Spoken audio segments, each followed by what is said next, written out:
1982 সাল আগস্ট 4 তারিখের পুরী মন্দিরের একটি ঘটনা। সেদিন ছিল পবিত্র রাখি পূর্ণিমা। তখন পুরীর মন্দিরের প্রশাসক ছিলেন রবীন্দ্রনারায়ণ মিশ্র। প্রশাসক মহাশয় রাত 10টার সময় পুরীর মন্দিরের ভিতরে মুক্তি মণ্ডপের কাছে দাঁড়িয়ে আছেন। সেখানে একজন ব্যক্তি এসে তার হাতে একটি চিঠি দিল। সে ব্যক্তিকে প্রশাসক মহাশয় জিজ্ঞাসা করেন যে তাকে সে চিঠিটা কে দিল। সে ব্যক্তি অন্য একজনের নাম বলল ওই লোক আমাকে দিল।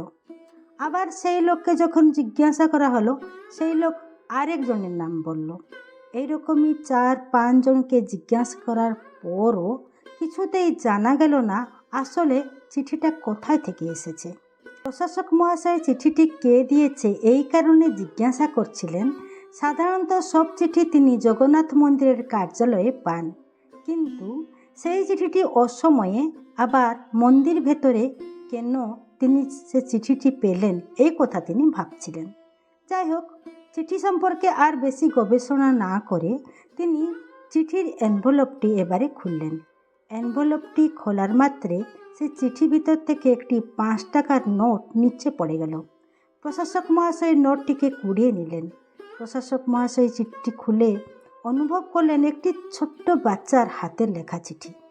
চিঠিটি একদম ছোট এবং মনে হচ্ছিল চিঠি লেখার সময় চোখ থেকে জল পড়ে চিঠিটির কিছু কিছু অংশ অস্পষ্ট হয়ে উঠেছে। এবার চিঠিটিকে পড়লেন প্রশাসক মহাশয়। চিঠিটিতে লেখা ছিল, মিশ্র মহোদয়, আমার প্রণাম গ্রহণ করবেন। আমি অত্যাশা পটনায়ক। আমার বাড়ি কটক জেলার কিশোরনগর রামচন্দ্রপুর। আমার বাবার নাম সুরেন্দ্রনাথ পটনায়ক। আমরা 5 বোন। আমার কেউ ভাই নেই। আমি প্রভু জগন্নাথকে আমার ভাই বলে স্বীকার করেছি। আপনার কথা আমি সমাজ খবর কাগজের থেকে পড়েছি। আপনাকে চিঠি লেখার জন্য আমার ইচ্ছা হলো। আমি 5 টাকা পাঠিয়েছি। সেই টাকায় রাখি কিনে আপনি আমার ভাইয়ের হাতে বেঁধে দেবেন। ইতি অত্যাশা। চিঠিটি পড়ে মিশ্র মহোদয় অভিভূত হলেন। একটি ছোট্ট মেয়ে প্রভু জগন্নাথকে ভাই বলে স্বীকার করেছে। প্রভু জগন্নাথ হলেন ভক্তবাঞ্ছা কল্পতরু, কারো ইচ্ছা অপূর্ণ রাখেন না।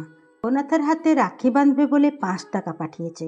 মেয়েটির ইচ্ছা অনুযায়ী মিশ্র মহাশয় প্রভু জগন্নাথ এবং প্রভু বলভদ্রের জন্য 2 টাকা দিয়ে 2টি রাখি কিনলেন। আর 1 টাকা দিয়ে অত্যাশা পটনায়কের নামে একটি প্রদীপ গরুড় স্তম্ভের পিছনে জ্বালিয়ে দিলেন। পরের দিনই মিশ্র মহোদয় সেই ঠিকানায় প্রভু জগন্নাথের প্রসাদী চন্দন এবং তুলসী একটি এনভেলপ চিঠির মাধ্যমে পাঠিয়ে দিলেন। যেদিন ছোট মেয়ে অত্যাশা মিশ্র মহোদয় থেকে চিঠিটি পেল এবং চিঠিটি খুলে দেখল প্রভু জগন্নাথের প্রসাদী তুলসী এবং চন্দন, সে আনন্দে সারাটি গ্রামে প্রসাদী চন্দন এবং তুলসী নিয়ে দেখাতে লাগলো যে আমার ভাই আমার রাখি স্বীকার করেছেন, তাই আমার জন্য প্রসাদী তুলসী এবং চন্দন পাঠিয়েছেন। মিশ্র মহোদয়ের কাছে অত্যাশার চিঠিটি পৌঁছানো নিয়ে 4টি আশ্চর্য ঘটনা ঘটেছিল। প্রথম আশ্চর্য ঘটনা হলো, চিঠিটি রাত 10টার সময় পুরী মন্দিরের প্রশাসক রবীন্দ্রনারায়ণ মিশ্রের হাতে পড়েছিল। যদি আরও কারো হাতে পড়তো তাহলে প্রভু জগন্নাথের হাতে রাখি বাঁধা হতো না। যেহেতু শ্রী মিশ্র পুরী জগন্নাথ মন্দিরের প্রশাসক, তার সেই কাজটি করার ক্ষমতা ছিল। দ্বিতীয় আশ্চর্য ঘটনা হলো, চিঠিটি মন্দিরের ভিতরে পাওয়া হয়েছিল। চিঠিটি যদি তার কার্যালয়ে চলে যেত তাহলে হয়তো তিনি সে চিঠিটি রাখি পূর্ণিমার পরে দেখতেন। যখন তিনি চিঠিটি দেখতেন তখন হয়তো প্রভু জগন্নাথের হাতে আর রাখি বাঁধা হতো না। তৃতীয় ঘটনাটি হলো, রাত 10টার সময় চিঠিটি পাওয়া হয়েছিল, আর যদি একটু দেরি হতো প্রভুকে শয়ন দেওয়া হতো, পূর্ণিমার তিথি অতিক্রম করে যেত আর রাখি বাঁধা হতো না। চতুর্থ আশ্চর্য ঘটনাটি হলো, চিঠিটি মাত্র 2 দিন আগে পোস্ট করা হয়েছিল। এ ছিল 1982 সালের ঘটনা।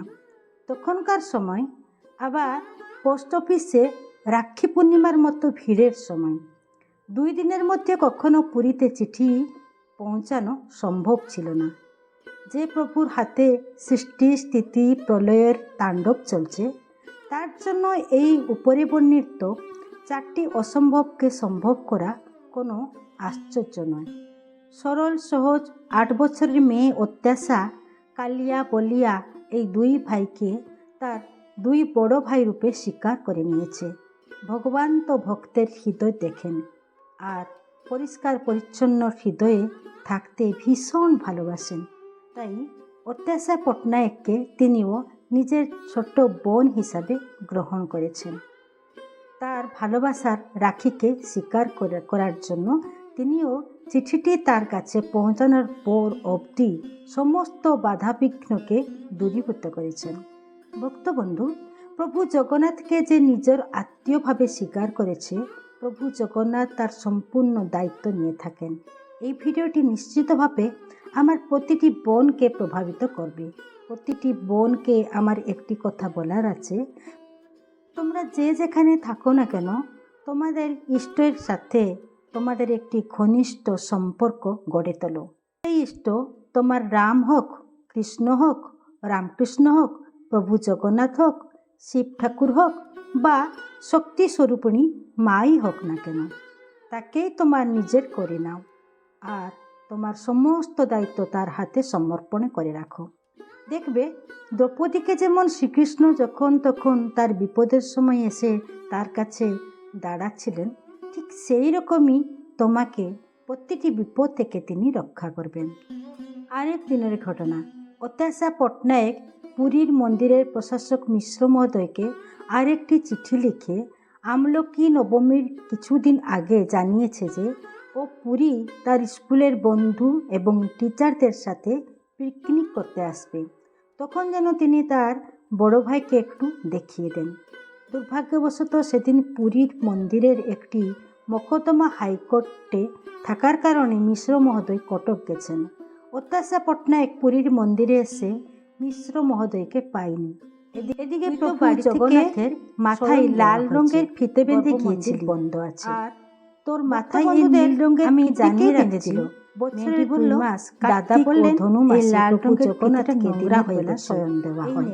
তার কারণ এই 2 মাস প্রভু জগন্নাথ রাত 2টোর সময় ওঠে। বন্ধু, তাই দিনের বেলায় সহজ স্বয়ং সরল না হলে এই পরিস্থিতিতে ছোট মেয়ে অত্যাশা লক্ষ্মী মন্দিরে ভিডিওটি আপনাদের ভালো লেগে থাকে, এই সময় একটি কালো হয়ে লোক এসে এইরকম ভিডিও দেখার জন্য আমাদের এই চ্যানেলটি সাবস্ক্রাইব করার জন্য অনুরোধ রইল। দাদাকে দেখতে পাচ্ছি না, সবাই মন্দির বন্ধ আছে। সেই লোকটি তার হাত ধরে বলল, চল আমি তোকে দেখিয়ে দেব। আর ঠিক সেই সময় অত্যাশা অজ্ঞান হয়ে যায়। সেই অজ্ঞান অবস্থায় সে দেখতে পেল প্রভু জগন্নাথের গর্ভমন্দিরের যে রূপোর দরজা বন্ধ থাকা সত্ত্বেও সেই লোক তাকে গর্ভমন্দিরের ভিতরে নিয়ে গেল এবং বলল, এই দেখ তোর 2 দাদাকে দেখ। অত্যাশা তার 2 দাদাকে বেশ ভালোভাবে দেখল, আর এই দেখার সময় তার চোখ থেকে জল বয়ে যাচ্ছিল। আবার সেই লোকটি তার হাত ধরে লক্ষ্মী মন্দিরে এনে ছেড়ে দিয়ে গেল। আর ঠিক সেই সময় সেই মেয়ের জ্ঞান ফিরেছে। ছোট মেয়ে অত্যাশা যখন বাড়ি ফিরেছে, তার মা তাকে জিজ্ঞাসা করেছেন,